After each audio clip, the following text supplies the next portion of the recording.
Então, eu tenho a honra de convidar a doutora Monique Curtis Mello, que ela é gaúcha de alma, mas ela vive atualmente numa cidade vizinha, que é o Vale do Itajaí, que é gastroenterologista, também faz parte da direção da ABCD, e hoje é a pessoa que mais fala no Brasil sobre acesso às medicações, tanto no sistema público quanto no privado. E ela vai nos ensinar um pouquinho o que é PCDT, o que é isso, eu nunca ouvi falar nisso. Então, ela vai nos ensinar um pouquinho o que são as medicações, o que a gente tem disponível para a gente entender, sair daqui com a nossa lição de casa completa, inclusive chegar no doutor e dizer aqui, ó, esse remédio agora tem no SUS, eu quero, doutor. Obrigada, dona Marta. Bom, pessoal, bom dia a todos. É um prazer estar com vocês. É muito bom poder falar para pacientes, né? O que a gente faz todo dia no consultório, mas quando a gente junta um monte de paciente assim para trocar informações juntas, eu acho que é muito valoroso. E falar depois dessas aulas ótimas, né? Mas depois da doutora G já nos mostrar o tratamento todo, vai ficar um pouco mais fácil, porque eu tenho certeza que vocês foram se identificando com esses nomes difíceis que ela foi trazendo, né? Ah, eu uso vedolizumab, eu uso infliximab, são nomes complexos até para nós médicos, imagino que para vocês também, mas cada um, muitas vezes, está com um desses tratamentos, e a gente vai tentar falar um pouquinho mais agora, então, sobre o processo de conseguir o remédio depois que o médico prescreve, né? Então, a gente começa perguntando isso. Meu médico me indicou um tratamento e agora? Como que eu vou conseguir? Não é um remédio que a gente vai na farmácia e compra, né? Tem todo um processo, muitas vezes, complexo para a gente conseguir. E aí vem essas dúvidas. Esse remédio está disponível no SUS? Se eu tenho um plano de saúde, esse remédio está disponível, né? Coberto pelo meu plano de saúde, deve ser coberto pelo plano? Quais são os documentos que eu preciso para que o sistema de saúde ou para que o meu plano libere essa medicação e, de fato, eu possa começar a recebê-la, né? E o que eu devo fazer? Isso, claro, que eu vou deixar para ler, depois também trazer um pouco mais sobre o que a gente faz quando o remédio falta, mas pincelar um pouquinho o que eu devo fazer quando o pedido do meu tratamento, do meu medicamento foi negado. Então, vamos tentar entender um pouquinho esses caminhos do acesso, porque vocês não estão sozinhos. É muito importante que o médico também esteja engajado nisso. É um papel do médico preencher os formulários adequadamente, fazer a receita médica adequada, mas o paciente tem entendimento, às vezes auxilia, né? Ah, o CID do meu processo é o K50, o médico botou um CID diferente, você já olha ali, não, doutor, o CID que está no meu processo é tal. Então, é importante que vocês saibam também sobre isso, né? A gente tem aqui um retrato da Bahia. O SUS atende toda a população, mas na Bahia especificamente, um pouco mais de 12% da população tem plano de saúde. Então, hoje, majoritariamente, os pacientes que têm plano de saúde, quando vão para as terapias avançadas, a gente pede essas terapias pelo plano e não pelo SUS. Essa é uma diferença importante, tá? Então, a gente vai dividir a aula em duas partes. Primeiro, falando de tratamento no SUS, que é provavelmente a maioria dos que estão aqui, né, que recebem o tratamento através do Sistema Único de Saúde. Então, a gente vai começar falando o que é PCDT. Essa sigla que vocês já devem ter escutado falar, as associações sempre fazem, né, trabalhos importantes quando o PCDT está em atualização. Então, PCDT é a sigla de Protocolo Clínico e Diretrizes Terapêuticas. Ele é um guia que o SUS produz para o cuidado de uma determinada doença. Então, assim, a gente tem um PCDT da retocolite, a gente tem um PCDT de doença de Crohn, e a gente tem PCDT de várias outras doenças. Um anda separado do outro. Então, se você tem Crohn, não é porque está no PCDT da retocolite que você vai ter acesso àquele tratamento e vice-versa. A gente vai usar o PCDT da doença específica. E o que o PCDT ele orienta? Ele auxilia o médico e os outros profissionais de saúde envolvidos no tratamento de vocês como confirmar o diagnóstico, quais tratamentos que o SUS vai fornecer, então quais tratamentos podem ser utilizados daqueles remédios todos que a doutora G nos mostrou, tanto os que são comprimido quanto os medicamentos injetáveis e subcutâneos, em quais situações cada medicamento é indicado, porque nós sabemos que alguns são indicados para doença leve, outros para doença moderada, outros para doença grave, outros para quem tem Crohn perianal fistulizante. Então, tudo isso vai estar escrito lá no PCDT.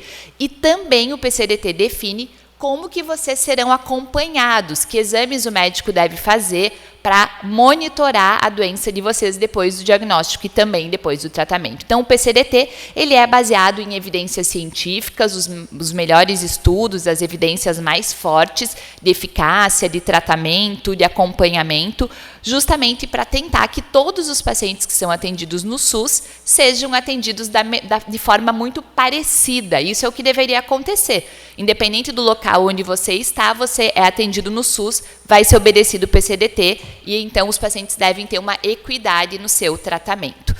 O grande resumo é que o PCDT ele garante o acesso, porque tudo que está no PCDT deveria ser disponibilizado para os pacientes. A gente sabe que na prática nem sempre é bem assim, né? O PCDT de doença de Crohn, ele acabou de ser atualizado. Foi na sexta-feira passada, foi publicado, então, uma atualização desse documento. Ele não era atualizado desde 2017 e nós tivemos incorporações importantes, tá? Essas incorporações já estão publicadas, mas ainda não estão disponíveis. Deve ainda levar alguns meses para que, de fato, essas medicações novas possam ser disponibilizadas no SUS. Mas já está publicado, então isso vai acontecer. Agora, não tem mais como voltar atrás, como esses remédios deixarem de estar disponível. Esperamos que em breve para todos vocês. E o de retocolite, ele foi atualizado a última vez lá em 2024. Então, agora, falando de tratamento SUS, a gente vai entrar no PCDT de doença de Crohn especificamente, tá? Então, essa é a atualização agora, de 2026.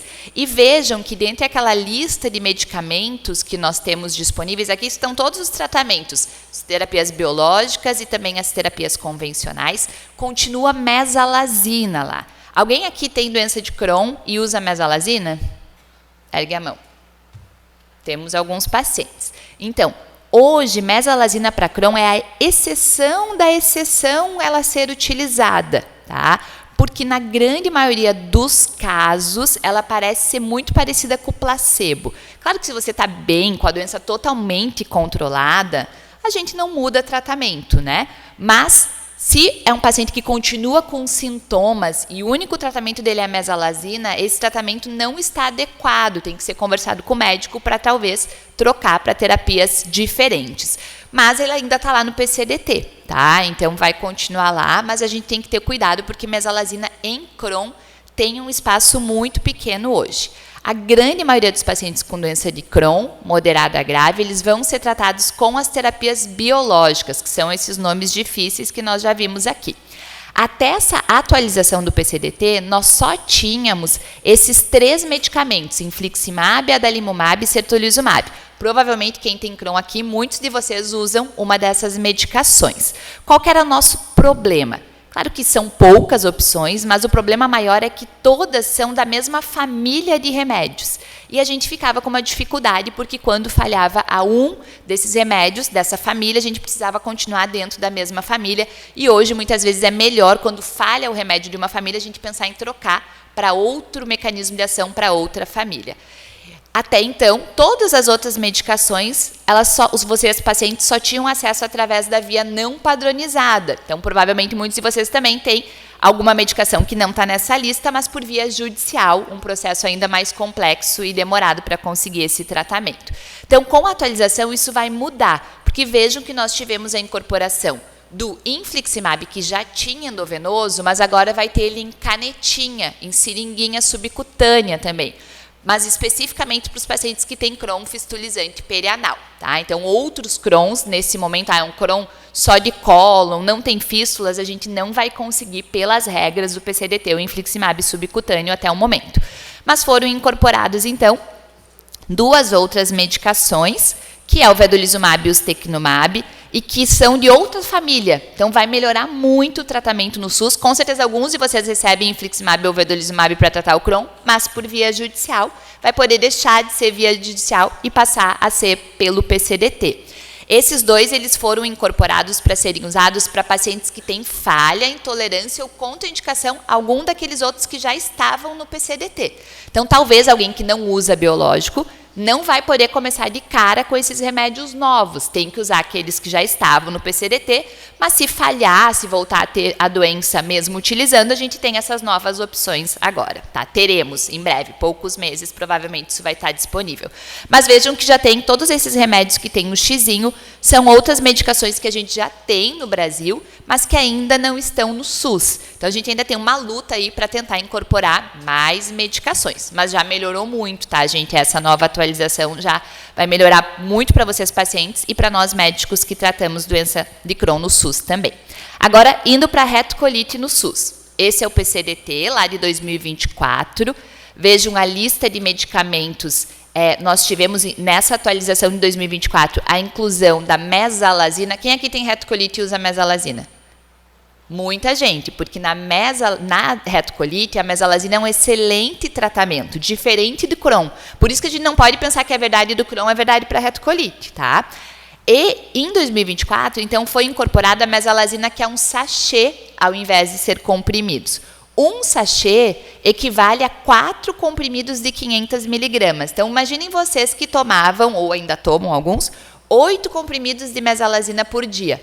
Vão passar a tomar 2 sachêzinhos que abre ali, bota direto na boca, uma vez ao dia e está resolvido.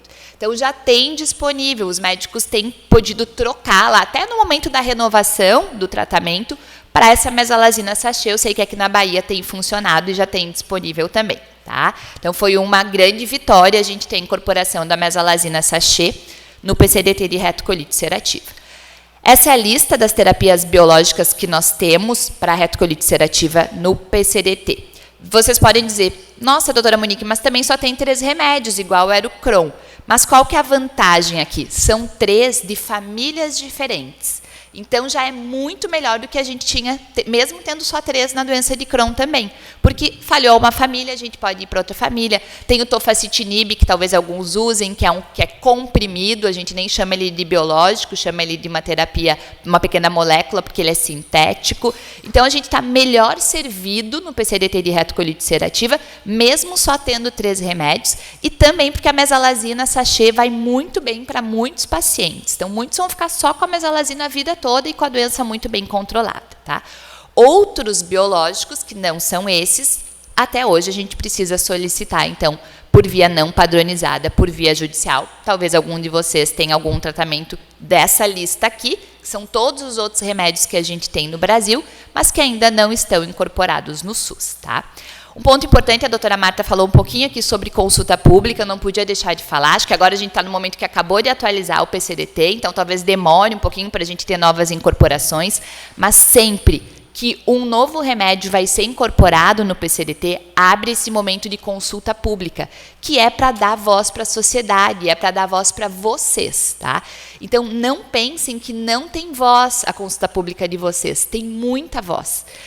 Em quantidade, então, quando a gente abre uma consulta pública e tem lá 5, 10, 15, 50 contribuições, tem um peso muito menor do que os 200 mil pacientes falando, eu uso um remédio que não está na lista, eu uso um remédio que está na lista, mas eu continuo com a minha doença ativa, precisa de novos remédios. Então, é muito importante a participação de vocês, pacientes, dos seus familiares, dos amigos, todo mundo pode contribuir. Não é difícil, é só contar a experiência de vocês. Já ouvimos aqui, né, 2 pacientes contando, a Júlia e a Vanessa, sobre a experiência do momento do diagnóstico, tudo isso tem valor. Então, participem das consultas públicas, a ABCD sempre divulga isso quando está aberto.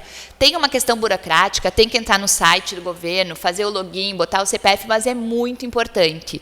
Cada contribuição vale muito, tá? Então, nas próximas, a gente vai exigir que vocês participem e tenham um número maior ainda de contribuições, tá?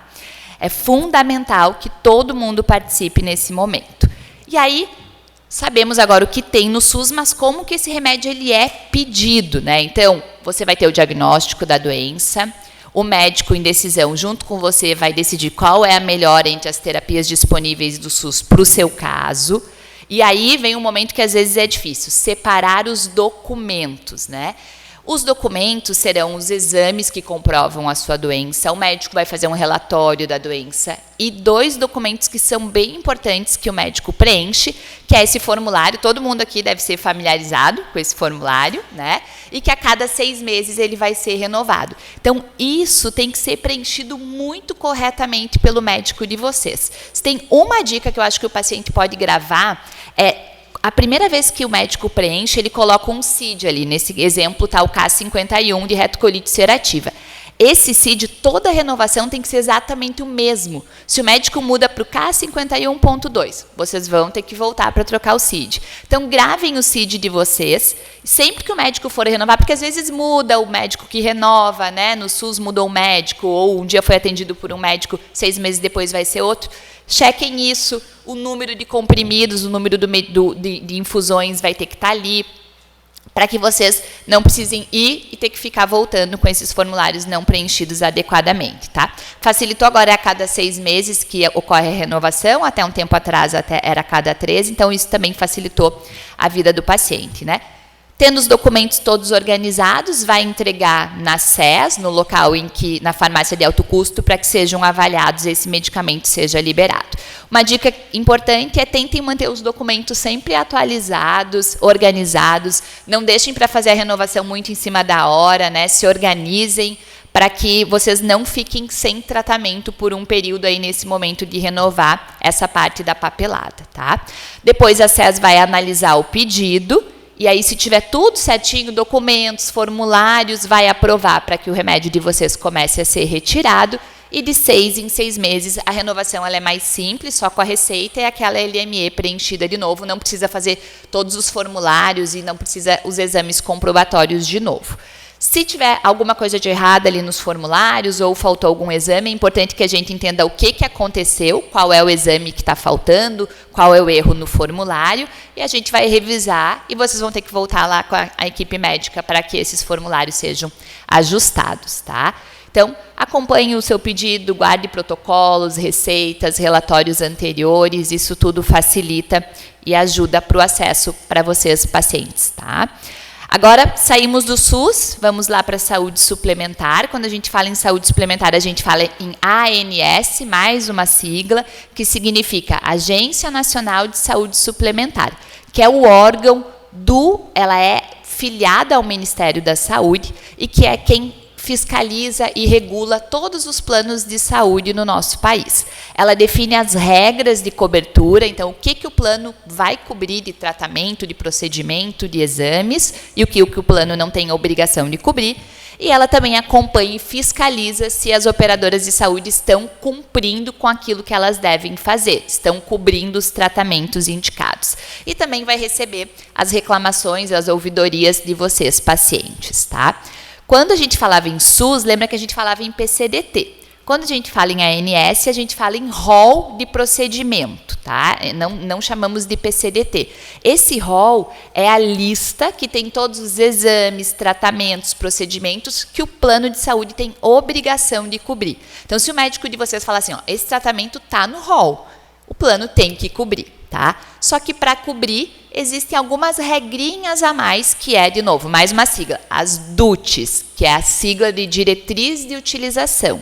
Então, essas regrinhas o médico tem que colocar no momento que faz o relatório médico para pedir para o plano de saúde o tratamento de vocês. Porque se tiver faltado alguma dessas regras, o plano pode negar. E aí, mesmo estando no rol, precisa ajustar no relatório as regras para que o plano forneça, de fato, o tratamento, tá? Então, a DUT são esses critérios que a ANS coloca como obrigatórios para que sejam cobertos os tratamentos. E aí, de novo, ontem nós falamos muito para os profissionais de saúde sobre isso, a importância de que o relatório médico contemple todos esses detalhes, é uma obrigação do médico que trata pacientes com doença inflamatória intestinal ter conhecimento dessas DUTs e contemplar isso no relatório do paciente, tá? Essa é a lista das terapias avançadas. Vejam que no SUS nós falamos em 3 tratamentos, agora incorporação de mais 2. Pelo plano de saúde nós temos muito mais opções de tratamento, tá? Então isso eu sempre que possível falo para os meus pacientes, né? Se tem condições, um plano de saúde é importante, mesmo a longo prazo, porque talvez esgotem ali as terapias que a gente tem no SUS, a gente vai precisar pedir via judicial. Pelo plano de saúde, não. A gente consegue vários tratamentos hoje que nós não temos no SUS, tá? Isso também é uma verdade para retocolite ulcerativa. Vejam aqui, nós tínhamos 3 lá no SUS, agora temos mais opções na saúde suplementar, tá? Então, acaba tendo um acesso maior a medicamentos que o SUS não fornece, mas a operadora de saúde, o plano de saúde fornece, tá? As informações que o médico precisa colocar no laudo. Então, tem um paciente que conhece mais de laudo de relatório médico do que o próprio médico. Mas é importante que vocês leiam, chequem se as informações que o médico colocou ali estão corretas sobre a doença de vocês. E sempre que possível, pedir para o médico colocar ali um e-mail, uma forma que o plano de saúde vai poder contactá-lo se ficar alguma dúvida do tratamento. Então, acho que também é algo que vocês podem pedir. Doutor, bota seu e-mail aí no relatório, se o meu plano precisar falar com você, facilita muito esse diálogo, tá? Depois que vocês entram com o pedido, então, com o plano de saúde, vocês entregam a papelada lá no plano, o plano tem 21 dias úteis para analisar se vai liberar o tratamento ou não. Então, alguns planos costumam ter uma celeridade maior, alguns levam os 21 dias úteis mesmo. Mas se o plano negou, e agora, o que eu faço? Desisto do meu tratamento? Não, na verdade, o que a gente precisa fazer? Pedir a justificativa daquela negativa por escrito. Então, vocês têm que pedir para o plano o motivo da negativa ter acontecido e levar essa negativa aí para o médico. Não pode ser só verbal, tá, gente? É importante ter escrito, porque é o que vai documentar se a gente precisar tomar alguma outra providência. Guardem esse protocolo, retornem para a equipe médica se é algo que o médico consegue resolver, né? Às vezes faltou o médico colocar um exame, algo ali. Revisem a documentação e aí a gente solicita uma nova análise. A gente bota de novo lá plano de saúde analisar, ele tem de novo mais 21 dias para nos dar essa resposta. Se a gente tem uma segunda negativa de uma terapia que está no rol e está naquelas regrinhas da DUT, a gente pode fazer uma reclamação junto à ANS. Existe um 0800 em que o próprio paciente vai contactar a ANS e botar todos esses documentos. Então, é por isso que precisa a receita do médico, a negativa do plano, e aí a própria ANS vai entrar em contato com o plano de saúde e exigir que ele libere o tratamento de vocês, tá? Então, é um passo a passo importante. Então, migrando para as mensagens finais, acho que a gente conseguiu olhar um pouquinho para o SUS, olhar um pouquinho para a saúde suplementar, né? Por que isso é importante? Porque pacientes bem informados têm uma melhor forma de cuidado. Conhecer um pouquinho sobre PCDT, rol, DUT, ajuda vocês mesmos a compreender os caminhos do acesso. No SUS, o PCDT é quem orienta, então, quais tratamentos estão disponíveis, para quem eles são indicados e como eles devem ser solicitados e acompanhados. A documentação completa e atualizada faz toda a diferença, então organizem a pastinha com os documentos, formulários, que tratamentos vocês já utilizaram, tudo isso é importante. Organize e guarde todos esses documentos. Uma negativa, isso vale para o SUS e para o plano de saúde, não é necessariamente o fim do caminho, então não desistam. Eu sei que é muito ruim a gente ter uma negativa, dá vontade de desistir de tudo. Não, vamos entender o que aconteceu com essa negativa, vamos juntos, né, médico, a equipe de enfermagem sempre nos auxilia muito nesse processo, ressubmeter, entender o que está acontecendo, para que, de fato, a terapia chegue até vocês, né? E lembrem-se que o paciente tem voz, participar da consulta pública, fazer perguntas nas consultas. A doutora Gê nos esclareceu tantas perguntas e dúvidas que os pacientes costumam ter. Conhecer os seus direitos também contribui para uma melhora de acesso. E eu deixo uma frase que eu gosto muito, do Nelson Mandela, que a educação ela é a arma mais poderosa que você pode usar para mudar o mundo. Então, parabéns por estarem todos aqui, querendo aprender mais sobre a doença de vocês. O médico, a equipe multidisciplinar que trata o paciente, ela é muito importante, mas é só um pedacinho.